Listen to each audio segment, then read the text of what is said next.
CBSE ने 2025-26 board का sample paper release किया है और मैंने सैंपल पेपर का डिटेल एनालिसिस किया केमिस्ट्री के, और मैंने देखा कुछ ऐसे क्वेश्चन हैं जो लास्ट ईयर भी रिपीट हुए थे, बट कुछ क्वेश्चन जो है वो काफी डिफरेंट है इस सैंपल पेपर में। तो इस वीडियो में मैं आपको ना सैंपल पेपर का डिटेल एनालिसिस बताऊंगा। मैं फिजिकल, इनऑर्गेनिक और ऑर्गेनिक का सेपरेट आपको बताऊंगा कि किस लेवल के क्वेश्चन पूछे गए हैं, और वीडियो के एंड में आपको मैं बताऊंगा कि ओवरऑल सैंपल पेपर का क्या लेवल है और किस लेवल का बोर्ड का पेपर इस बार आ सकता है। सबसे पहले मेरा नाम सौरभ रैना है। इस चैनल पे मैं केमिस्ट्री और बायोलॉजी पढ़ाता हूं, तो बोर्ड से रिलेटेड आपको सारे वीडियोस केमिस्ट्री और बायोलॉजी के मेरे चैनल पे मिल जाएंगे। मेरे से पढ़ाई करके स्टूडेंट्स के केमिस्ट्री और बायोलॉजी में 100 में से 100 मार्क्स आए हैं, और मैं चाहता हूं कि इस बार बोर्ड एग्जाम में आपके भी अच्छे मार्क्स आए। इस बार जो हमारा सीबीएसई का फाइनल पेपर होगा वो 70 मार्क्स का होगा और 3 आवर्स का होगा। टोटल 33 क्वेश्चन है। सेक्शन ए में 16 एमसीक्यू है, 1 मार्क्स ईच। सेक्शन बी में 5 शॉर्ट आंसर टाइप क्वेश्चन है, 2 मार्क्स ईच। सेक्शन सी में 7 शॉर्ट आंसर टाइप क्वेश्चन है, 3 मार्क्स ईच। सेक्शन डी में 2 केस बेस्ड क्वेश्चन है, 4 मार्क्स ईच। सेक्शन ई में 3 लॉन्ग आंसर टाइप क्वेश्चन है, 5 marks each. All questions are compulsory. आपको 33 में से 33 क्वेश्चन करने हैं। Use of log table and calculator is not allowed. तो जो लॉग की वैल्यू होगी ना वो आपको क्वेश्चन में दिया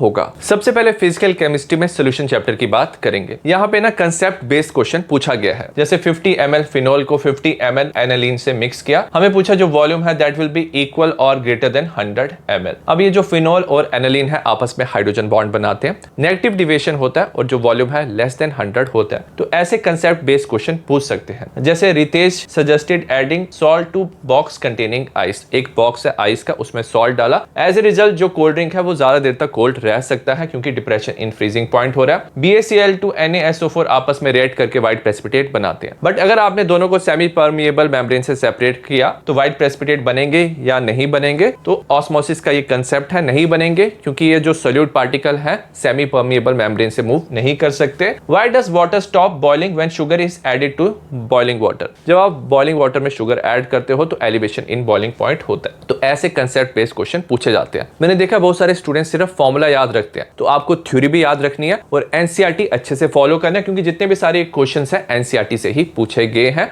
और अगर आपको एनसीईआरटी पढ़ने में डिफिकल्टी होती है तो मैंने नोट्स डिटेल बनाए हुए हैं जो आप टेलीग्राम से डाउनलोड कर सकते हो। नेक्स्ट है relative lowering of vapour pressure से question. What will be the vapour pressure of 1 molar aqueous solution of MgCl2? Assume किया डिसोसिएशन हो रहा है MgCl2 का टू बी 70%। 70% डिसोसिएशन हो रहा है, तो हम ये वाला फॉर्मूला यूज कर सकते हैं वेन हॉफ फैक्टर का डिसोसिएशन के लिए, 1 + n-1 अल्फा। n कितना हो जाएगा? MgCl2 जब डिसोसिएट होगा 3 आयन प्रोड्यूस करेगा, Mg2+ की ट्वाइस Cl नेगेटिव की, तो ये 3 हो जाएगा, और अल्फा कितना होगा? 0.7। ठीक है। नेक्स्ट हमें एक एमसीक्यू दिया, मोलैरिटी का हमें क्या बताना है? रेशियो बताना है। Mass of solute, mass of solvent, density हमें दिया हुआ है। तो इस तरह के क्वेश्चन पूछ सकते हैं। तो जब भी आप फिजिकल केमिस्ट्री पढ़ रहे हो तो आपको सारे कंसेप्ट अपने क्लियर करने हैं। एग्जांपल भी सारे अच्छे से याद रखने, क्योंकि एग्जांपल से भी क्वेश्चन पूछ सकते हैं। आपको फॉर्मूला भी अच्छे से याद रखना है। मैंने ऑलरेडी फॉर्मूला शीट बनाया, मेरे टेलीग्राम पे मिल जाएगा। ढेर सारे न्यूमेरिकल प्रैक्टिस करने हैं और एनसीईआरटी को आपको अच्छे से फॉलो करना है। नेक्स्ट हम इलेक्ट्रोकेमिस्ट्री की बात करेंगे। यहाँ पे नर्स्ट इक्वेशन का क्वेश्चन दिया हुआ है, और जो नर्स्ट इक्वेशन है सबसे ज्यादा इंपॉर्टेंट है। मोस्टली हर साल इससे क्वेश्चन आता है। तो हमें कुछ इक्वेशन दिए हैं, इसे हम बैलेंस करेंगे, मेक श्योर करेंगे कि जो एक्सचेंज ऑफ इलेक्ट्रॉन है सेम है, उसके बाद हम नर्स्ट इक्वेशन लिख सकते हैं। नेक्स्ट ना एक केस बेस्ड क्वेश्चन दिया हुआ है। बहुत सारे स्टूडेंट्स इस क्वेश्चन को देख के ना घबरा सकते हैं, बट काफी ये इजी कंसेप्ट है। अगर आपने अच्छे से पढ़ाई किया तो आप एक क्वेश्चन इजीली सॉल्व कर सकते हो। तो इन्होंने ना सोल्यूशन दिया हुआ है, एक कॉपर का इलेक्ट्रोड दिया है, रेड और ग्रीन एलईडी है। अगर कंडक्टिविटी हाई है, सपोज स्ट्रॉन्ग इलेक्ट्रोलाइट है, तो जो ग्रीन और रेड लाइट है वो ज्यादा ग्लो करेगा, और अगर कंडक्टिविटी कम है तो जो रेड और ग्रीन लाइट है वो कम ग्लो करेगा। और यहाँ पे इन्होंने रीडिंग दी हुई है। ठीक है। तो on the basis of this हमें कुछ क्वेश्चन बताने हैं, जैसे it is possible to identify whether the given solution is 1 molar NaOH और 1 मोलर HCl। अब दोनों स्ट्रॉन्ग इलेक्ट्रोलाइट है NaOH HCl, तो दोनों को हम डिफरेंशिएट नहीं कर सकते क्योंकि सिमिलर टाइप ऑफ वो ग्लो शो करेगा। What is the possible pH value of the solution if the glow of green LED is medium, red is bright? Green medium है, रेड जो है वो ब्राइट है। ये तभी होगा जब स्ट्रॉन्ग इलेक्ट्रोलाइट है। उसके लिए यहाँ तो pH क्या हो सकता है? 1 हो सकता है। कम pH में ज्यादा H+ रिलीज होगा और ज्यादा pH में ज्यादा OH नेगेटिव रिलीज होगा, तभी जो कंडक्टिविटी है वो ज्यादा आयंस की वजह से ज्यादा होगी, तो इसका आंसर ए होगा। Write down the observation if the conductivity meter is dipped in distil water. Distil water में कंडक्टिविटी काफी लो होती है, तो इसका ऑफ आएगा, रेड और ग्रीन। और यहाँ पे कुछ रेफरेंस दिया है, सोल्यूशन सपोज ए ब्राइट और डिम है तो ये स्ट्रॉन्ग इलेक्ट्रोलाइट होगा, बी जो है डिम एंड ऑफ है तो ये वीक इलेक्ट्रोलाइट होगा। तो इस तरह के केस बेस्ड क्वेश्चन भी बोर्ड एग्जाम में पूछे जाते हैं, जिसके लिए आपको काफी ज्यादा अंडरस्टैंडिंग होनी चाहिए सारे कंसेप्ट की। और बहुत सारे स्टूडेंट्स को लगता है कि बोर्ड एग्जाम के लिए वो 2-3 महीने पढ़ाई करके अच्छे मार्क्स ला सकते हैं, बट इस बार क्या हो रहा है, जो क्वेश्चन का लेवल है वो इंक्रीज हो रहा है। आप सिर्फ रैंडम क्वेश्चन प्रैक्टिस करके अच्छे मार्क्स नहीं ला सकते, आपको राइट सेट ऑफ क्वेश्चन भी प्रैक्टिस करने हैं। और जो टॉपर है उनका सीक्रेट यही है कि वो सही क्वेश्चन प्रैक्टिस करते हैं। तो इसीलिए ना मैंने अपना एक क्वेश्चन बैंक लाया है, जिसमें मैंने लास्ट 10 इयर्स का एक्सपीरियंस यूज करके जो लेटेस्ट पैटर्न के हिसाब से MCQ, assertion, reason, case based question उसमें रखे हैं, जिससे आपका पूरा जो कंसेप्ट है वो अच्छे से क्लियर हो जाएगा। तो आपको ना हर एक टॉपिक मिलेगा, और उस टॉपिक की आपको क्या मिलेगी, थ्योरी मिलेगी जो एनसीईआरटी बेस्ड है, और उसके साथ आपको ढेर सारे लेटेस्ट पैटर्न के क्वेश्चन मिलेंगे, जिससे आप अपना कंसेप्ट क्लियर कर सकते हो। चाहे किसी भी लेवल का बोर्ड एग्जाम क्यों ना आए, आप डेफिनेटली अच्छा मार्क्स स्कोर करोगे। और ये जो बुक है आप अभी खरीद सकते हो, इसका लिंक आपको डिस्क्रिप्शन में मिल जाएगा। और अगर आप बंडल में लेते हो, बाकी बुक्स भी एक साथ खरीदते हो, उसमें आपको एक्स्ट्रा डिस्काउंट भी मिल जाएगा। नेक्स्ट हम बात करेंगे केमिकल काइनेटिक्स की। इसमें जो क्वेश्चन पूछे गए हैं, सबसे पहले कैलकुलेट करना है एंथैल्पी ऑफ रिएक्शन। तो एंथैल्पी ऑफ आपको रिएक्टेंट एंड प्रोडक्ट माइनस करना है। जैसे 110 माइनस 100 क्या होता है, 10 होता है।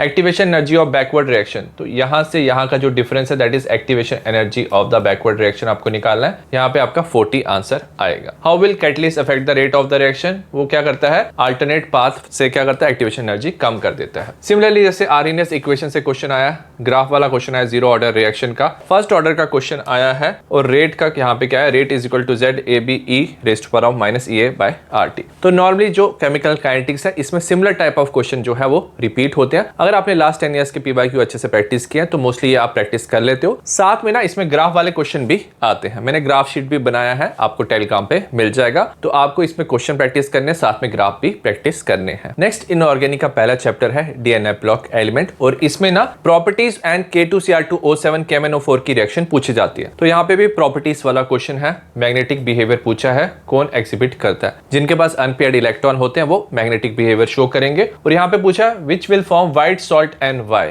जिनके पास क्या होता है, एब्सेंस ऑफ अनपेयर्ड इलेक्ट्रॉन, मतलब जिनके सारे इलेक्ट्रॉन पेयर्ड होते हैं तो वो व्हाइट सॉल्ट बनाते हैं। जैसे Zn2+ होगा, Sc3+ होगा, ठीक है। तो यहाँ पे प्रॉपर्टी वाला क्वेश्चन है, यहाँ पे भी आप देख सकते हो प्रॉपर्टीज में से आया, enthalpy of atomization of zinc and copper दिया है, साथ में वैल्यूज दिया है। तो आपको अंडरस्टैंडिंग होनी चाहिए कंसेप्ट की कि वैल्यू को आपको कैसे पढ़ना है। याद रखना जो जिंक है उसकी इंथैल्पी ऑफ एटमाइजेशन कम होती है, क्योंकि इसके सारे इलेक्ट्रॉन क्या होते हैं, पेयर्ड होते हैं। तो जिंक का वैल्यू कम होगा, कॉपर का क्या होगा, ज्यादा होगा। यहाँ पे देखो रिएक्शन वाला क्वेश्चन है, out of sulphuric acid and HCl which acid will prefer for permanent titration. तो जो सल्फ्यूरिक एसिड है वो प्रेफर्ड होता है, क्योंकि जो HCl है ये Cl2 में कन्वर्ट होता है। बैलेंसिंग, तो आपको अच्छे से बैलेंसिंग भी आना चाहिए। तो सिमिलर टाइप ऑफ क्वेश्चन जो है ये बोर्ड एग्जाम में भी पूछे जाते हैं, और इस बार भी सिमिलर टाइप ऑफ क्वेश्चन ही पूछे जाएंगे। नेक्स्ट है कोऑर्डिनेशन कंपाउंड। यहाँ पे आप देख सकते हो IUPAC जो नॉमेनक्लेचर है वो आपको क्या करना है, स्ट्रक्चर ड्रॉ करना है, आपको यहाँ पे दिया हुआ है। तो ये क्वेश्चन यहाँ पे दिया हुआ है, और यहाँ पे एक केस बेस्ड क्वेश्चन भी है। कुछ स्टूडेंट्स इसको देख के भी कंफ्यूज हो सकते हैं, उन्हें लगेगा कि आउट ऑफ सिलेबस है। तो यहाँ पे क्या दिया, एक आयरन और EDTA का कॉम्प्लेक्स है। नॉर्मली ये दिया जाता है कौन सी कंट्रीज में, एशियन कंट्रीज में, अफ्रीकन कंट्रीज में, ताकि जो आयरन है उसकी एब्जॉर्प्शन इंक्रीज हो, ठीक है। तो वहां से क्वेश्चन पूछा है, why iron EDTA complex is stable as compare to ferrous sulphate. इसमें भी आपको जो सारे कंसेप्ट अच्छे से पता होने चाहिए। अब ये जो EDTA है ना, ये पॉलीडेंटेट होता है, तो ये क्या बना सकता है, चिल्लेट कॉम्प्लेक्स बना सकता है। चिल्लेट लिगेंड होता है, एक रिंग लाइक स्ट्रक्चर बनाता है, तभी वो स्टेबल होता है। What happen when hard water is titrated against Na2EDTA। अब ये भी जो क्वेश्चन है ना, ये अगर आप चैप्टर एंड में देखोगे ना, वहां पे यूजेस में दिया हुआ है कोऑर्डिनेशन कंपाउंड में, और बहुत सारे स्टूडेंट्स यूजेस छोड़ देते हैं, तो वो भी आपको अच्छे से पढ़ना है। एनसीईआरटी आपको अच्छे से पढ़नी है। हार्ड वाटर में क्या होता है, जो मैग्नीशियम और कैल्शियम है ना, उसको ये जो कॉम्प्लेक्स है उसको क्या करता है, सब्स्टिट्यूट कर देता है। You are a doctor working in Somalia, will you recommend iron fortified food to your patient. Yes, आप आयरन फोर्टिफाइड फूड देते हो, मतलब आयरन के साथ EDTA कॉम्प्लेक्स देते हो ताकि एब्जॉर्प्शन इंक्रीज हो पाए। What is the density of ligand in the Fe3EDTA complex. अगर आप EDTA कॉम्प्लेक्स देखोगे तो ये कॉम्प्लेक्स होता है, इसमें टोटल डेंसिटी क्या होता है, हेक्साडेंटेट होता है, ठीक है। हेक्साडेंटेट क्यों होता है? क्योंकि यहाँ पे 2 नाइट्रोजन और यहाँ पे 4 यहाँ पे ऑक्सीजन इलेक्ट्रॉन पेयर डोनेट करते हैं, तो इसका डेंसिटी 6 होता है। स्ट्रक्चर भी आपको अच्छे से आना चाहिए। तो इस तरह के क्वेश्चन जो है वो कोऑर्डिनेशन कंपाउंड से आ सकते हैं। नेक्स्ट हम बात करेंगे ऑर्गेनिक केमिस्ट्री, जिसका सबसे ज्यादा वेटेज है। मोस्ट ऑफ द जो एमसीक्यूज है वो ऑर्गेनिक से आए हैं। मैं ना एक डिटेल वीडियो बनाऊंगा जिसमें पूरा सैंपल पेपर अच्छे से सॉल्व करके आपको दिखाऊंगा। जो ऑर्गेनिक केमिस्ट्री है टोटल 33 मार्क्स का। यहाँ पे मैंने हेलो एल्केन से अमाइंस तक इंक्लूड किया, तो आपको इसमें डिफरेंट वैरायटी ऑफ क्वेश्चन दिखाई देंगे। जैसे आपको कन्वर्जन दिखाई दे देंगे। एक्सप्लेन द फॉलोइंग, आपको एक्सप्लेन करना होगा। मैकेनिज्म पूछा हुआ है, आपको इसमें से गलती निकालनी है। कैनिजारो रिएक्शन का इसमें नेम रिएक्शन, तो बहुत सारे स्टूडेंट्स को लगता है डायरेक्ट नेम रिएक्शन पूछा जाएगा। तो यहाँ पे क्या क्वेश्चन दिया, write the structure of expected product of Cannizzaro reaction of two chlorobenzaldehyde. तो नेम रिएक्शन का कंसेप्ट आपको अच्छे से समझ आना चाहिए, तभी आप कर पाओगे। बेसिक स्ट्रेंथ का, कन्वर्जन का, डिस्टिंग्विश टेस्ट, तो आपको डिस्टिंग्विश करना है प्रोपेनल प्रोपेनॉन को। यहाँ पे पीके का वैल्यू दिया हुआ है, आपको पता करना है। ये रिएक्शन करना है, वॉल-किर्चनर रिएक्शन है, आपको कन्वर्ट करना है एक कंपाउंड को दूसरे में। Distinguish test, physical property. तो ऑर्गेनिक में ना वैरायटी ऑफ क्वेश्चन पूछ सकते हैं। और स्टूडेंट्स ना ऑर्गेनिक केमिस्ट्री में स्ट्रगल करते हैं, तो जब भी आप चैप्टर पढ़ो तो अच्छे से सारे कंसेप्ट क्लियर करो। लिख लिख के आपको रिएक्शन याद रखने, जितने भी सारे रिएजेंट्स हैं आपको याद रखने हैं। मैंने रिएजेंट का ऑलरेडी एक पीडीएफ बनाया है, आपको टेलीग्राम पे मिल जाएगा। सारे रिएजेंट याद रखने और डिफरेंट टाइप ऑफ रिएक्शन आपको प्रैक्टिस करनी है। मैंने ऑलरेडी ना वीडियोस बनाए हुए हैं, ठीक है। एक ऑर्गेनिक का प्लेलिस्ट है जिसमें basic of organic chemistry, name reaction, mechanism, reagent, distinguish test, reason based question, conversion, acidic basic strength, तो जितने भी ये सारे टाइप ऑफ क्वेश्चन है मैंने ऑलरेडी कवर किए हैं और उस प्लेलिस्ट को मैं अपग्रेड भी करूंगा। लास्ट ईयर जिन स्टूडेंट्स ने वो प्लेलिस्ट फॉलो किया था उनका काफी अच्छा स्ट्रॉन्ग ऑर्गेनिक केमिस्ट्री हुआ था। तो सिमिलर टाइप ऑफ क्वेश्चन आपको बोर्ड एग्जाम में दिखाई देंगे ऑर्गेनिक केमिस्ट्री के। नेक्स्ट बायोमोलिक्यूल में यहाँ पे 2 क्वेश्चन है, ये दोनों में और है 5-5 मार्क्स के। इसमें भी मोस्टली क्या होते हैं, सिमिलर टाइप ऑफ क्वेश्चन पूछे जाते हैं। जैसे प्रोटीन से क्वेश्चन आ सकता है, protein present in hair, protein present in egg albumin हमें बताना है। बोथ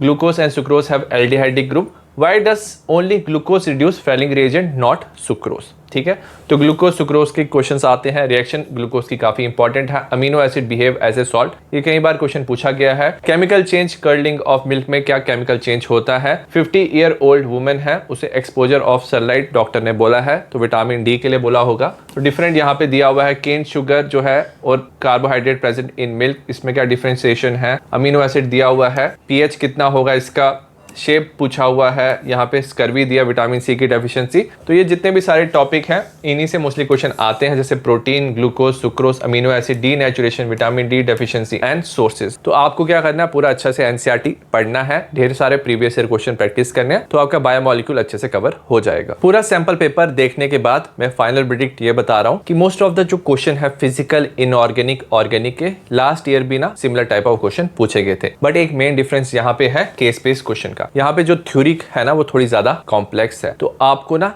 ज्यादा ध्यान देना पड़ेगा इस बार एनसीईआरटी पे। जितने भी सारे एग्जाम्पल है, यूजेस है, उसको भी आपको अच्छे से पढ़ना है। एनसीईआरटी को आपको इग्नोर नहीं करना। मैंने डिटेल नोट्स बनाए हैं, उसे आपको फॉलो करना है। तो अगर आप फिजिकल की बात करें तो आपको न्यूमेरिकल प्रैक्टिस करने हैं। इनऑर्गेनिक में आपको पूरा अच्छे से जो एनसीईआरटी कवर करना है, और ऑर्गेनिक में आपको ढेर सारी रिएक्शन याद रखनी है, रिएजेंट याद रखनी है। मेरी जो प्लेलिस्ट है उसे आप फॉलो कर सकते हो। तो जो पेपर का लेवल होगा वो इजी से मीडियम ही होगा। केमिस्ट्री में जो लेवल है वो ज्यादा हार्ड नहीं आता, इजी से मीडियम लेवल ही होगा। बट मेक श्योर करना है आपको कि आप जो कॉम्पिटेंसी बेस्ड क्वेश्चन है, MCQ, assertion, reason, case based question, उस पे आप ज्यादा फोकस दे रहे हो, तो डेफिनेटली इस बार आप बोर्ड एग्जाम में 95 से ज्यादा मार्क्स ला सकते हो। All the best, see you.